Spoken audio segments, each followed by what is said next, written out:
Hello दोस्तों, पिछले episode में आप सबने सुना कि मनीषा, आकाश, श्यामा और फादर डेविस पहुंच चुके थे लंदन शैतान की समस्या को जड़ से खत्म करके फेंकने के लिए। और वहां पहुंचते ही श्यामा हो गई थी किसी शैतान के चंगुल का शिकार। अगर आपने सीरीज का लास्ट एपिसोड नहीं सुना तो ऊपर आ रहा है आई बटन पर क्लिक करें और इस कहानी का लास्ट एपिसोड सुने। अब सुनते हैं आगे। उस कमरे में गूंजती श्यामा आंटी की डरावनी आवाज़ों ने आकाश को भी उठाकर उस कमरे में लाकर खड़ा कर दिया था।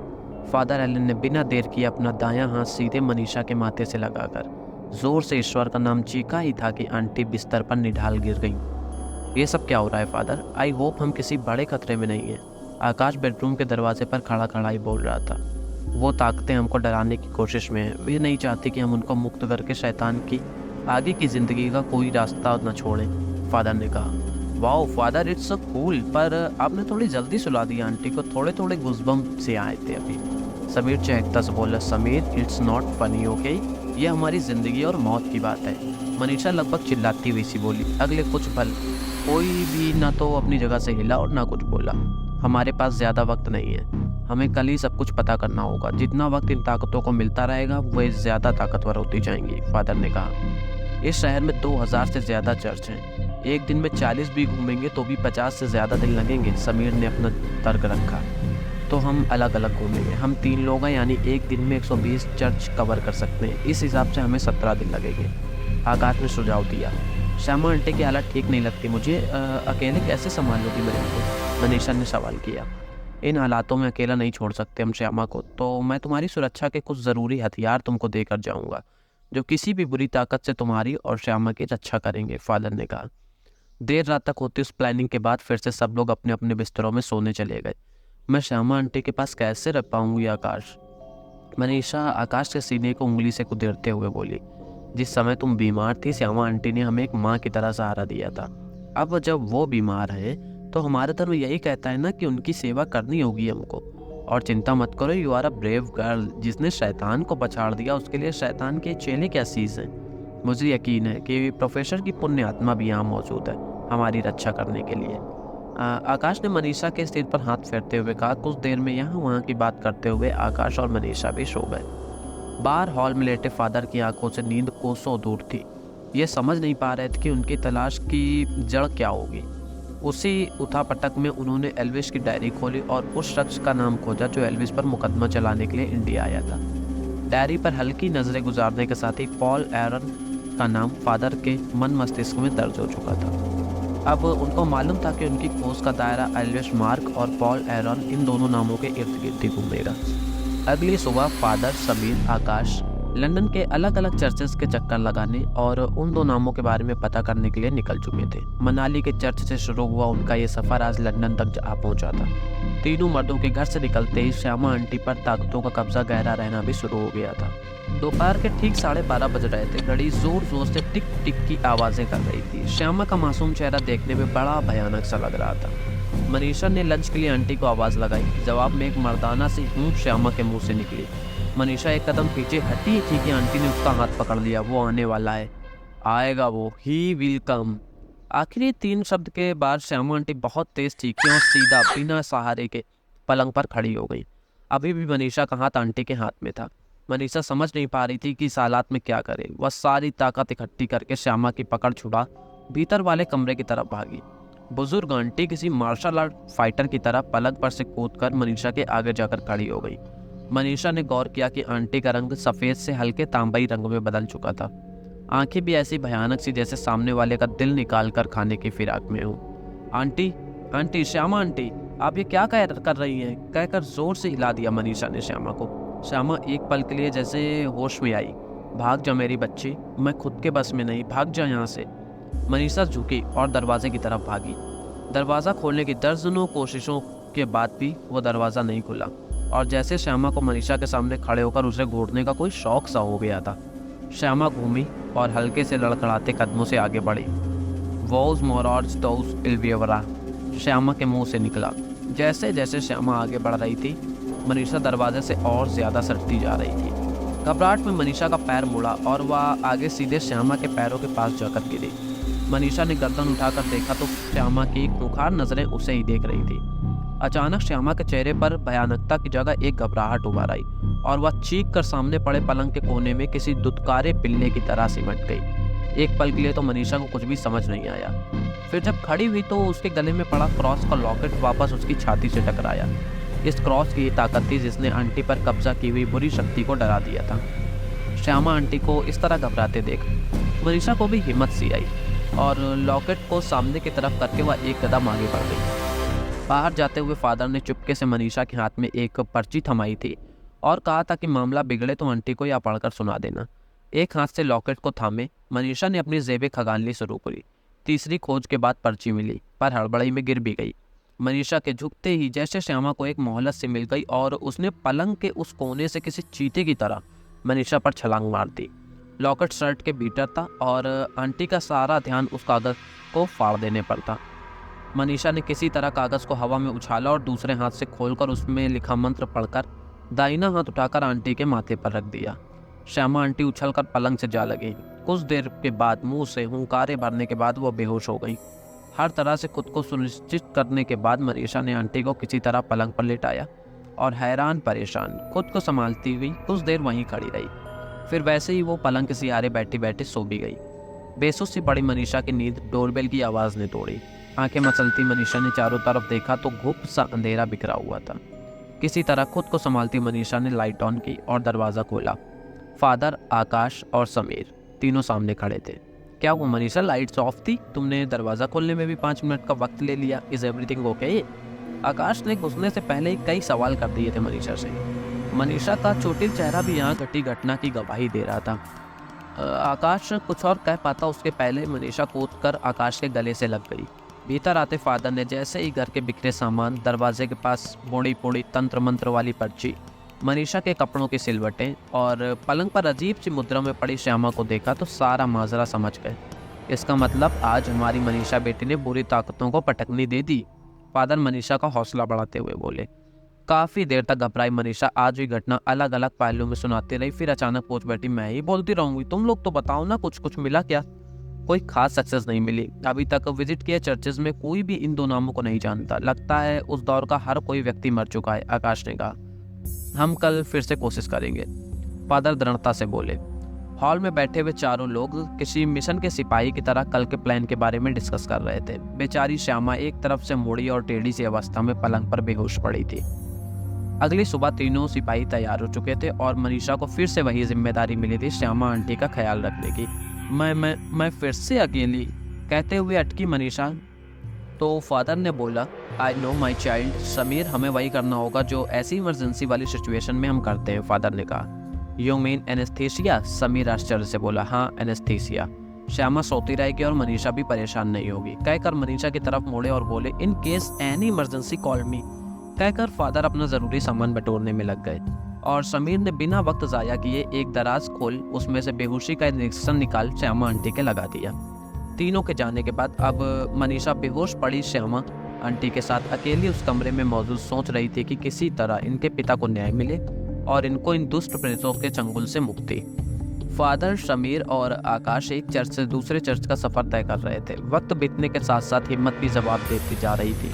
शाम के 3 बजे आकाश ने कॉमर्शियल स्ट्रीट पर मौजूद स्पिटिल फील्ड चर्च में कदम रखा। लगभग 292 साल पुराना यह चर्च खूबसूरती का नायाब नमूना था। सफ़ेद रंग के एक रूप के पत्थर से बने 62 मीटर ऊंचे चर्च को एक पल के लिए आकाश देखता ही रह गया। भीतर जाते हुए हर व्यक्ति से उन दो नामों की चर्चा करते हुए एक स्वीपर उसकी नज़रों के सामने से गुजरा और उसके गले में पड़ा सा स्कॉर्पियन लॉकेट पर उसकी नज़र टिक गई।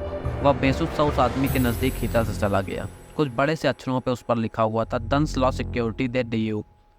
इधर आकाश ने मनी मनीष लॉकेट पर लिखे अक्षर पढ़े और उधर इंजेक्शन लेकर श्रोती श्यामा उठ बैठी और एक भयानक आवाज़ उसके मुंह से निकली, दंस लॉ सिक्योरिटी दे रेऊ। मनीषा कुछ भी समझ पाते कि फिर से श्यामा बेहोश होकर गिर गई। ये क्या शब्द थे और इनका क्या मतलब था? मनीषा को समझ नहीं आ रहा था।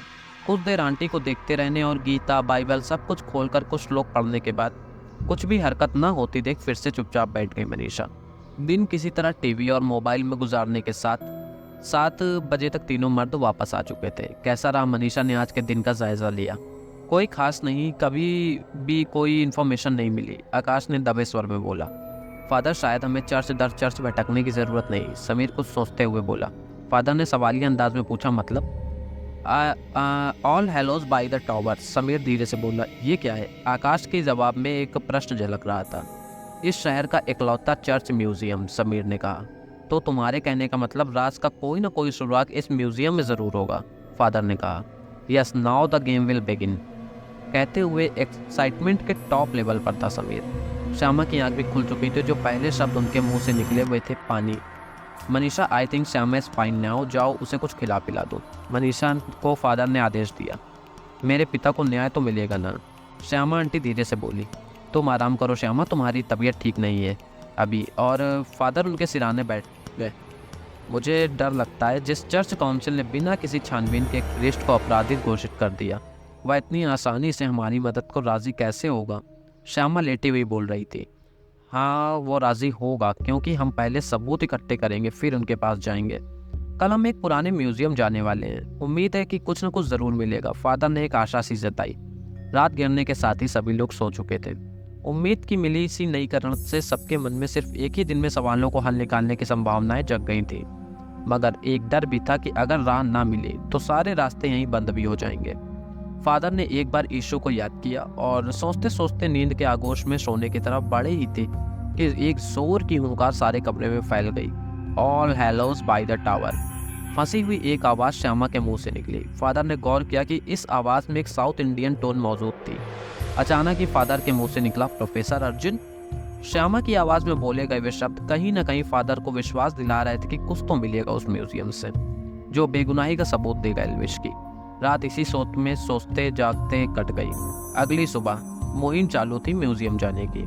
घर से निकलते वक्त ही अचानक मनीषा ने टोक दिया, रुको, एक बात तो बताना भूल ही गई।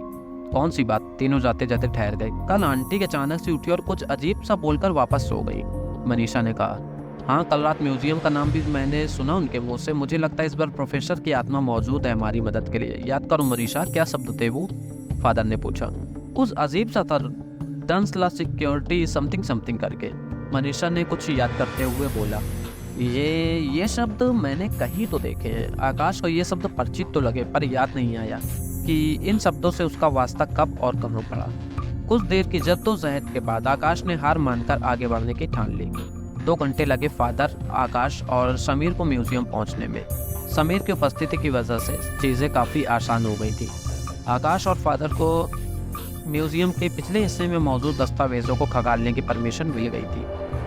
75 बाई 40 स्क्वायर फुट के दायरे में फैला यह हॉल अलमारियों से भरा हुआ था और हर अलमारी की शुरुआत में प्रारंभ और अंत के साल लिखे हुए थे। सबसे पहली कोशिश में एलन और आकाश ने 1940 से 41 तक के सारे पत्रों को खंगालना शुरू किया। गहरी खोज हुए आधा दिन बीत गया था। पुरानी फाइल्स के गठन में इंडिया फाइल्स की एक फाइल से वह पुराना लेटर आकाश के हाथ लगा। उसमें वही सब लिखा था जिसका डायरी में जिक्र था। कुछ देर बाद इसी फाइल में एक और लेटर मिला, लेकिन एक बात आश्चर्य की थी कि दोनों ही पत्रों के आखिर में जवाबी पत्रों की संख्या अंकित थी। एक रेफरेंस नंबर भी था, EIC 1729.117। ये रेफरेंस नंबर क्या है फादर? आकाश ने फादर को दिखाया। इस नंबर की कोई फाइल हमें खोजनी होगी, फादर नंबर को जांचते हुए बोले। बहुत देर तक इस फाइल को इस अलमारी से उस अलमारी में खोजने के बाद दोनों हार मान चुके थे कि फादर की नज़र सामने दाहिने हाथ पर लाइनों से लगी अलमारियों पर पड़ी। वहाँ देखो, कुछ देशों की अलग अलग अलमारियाँ हैं वहाँ पर, कहते हुए आगे बढ़े professor Alan. South Africa, Nigeria, Australia के बाद चौथी अलमारी पर बड़े बड़े अक्षरों में लिखा हुआ था इंडिया 1721 to 1947। आकाश और फादर की आंखों में एक आशा की नई किरण जागी और एक एक करके फाइल दर फाइल उस नंबर को खोजने में लग गए।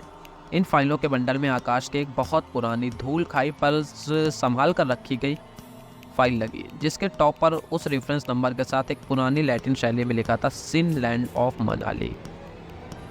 ऑफ मनाली। उस फाइल को हाथ लगाते ही आकाश के साथ हाथों पर एक सिहरन सी दौड़ गई। कांपते हाथों से उसने कवर को उठाकर बाईं तरफ किया।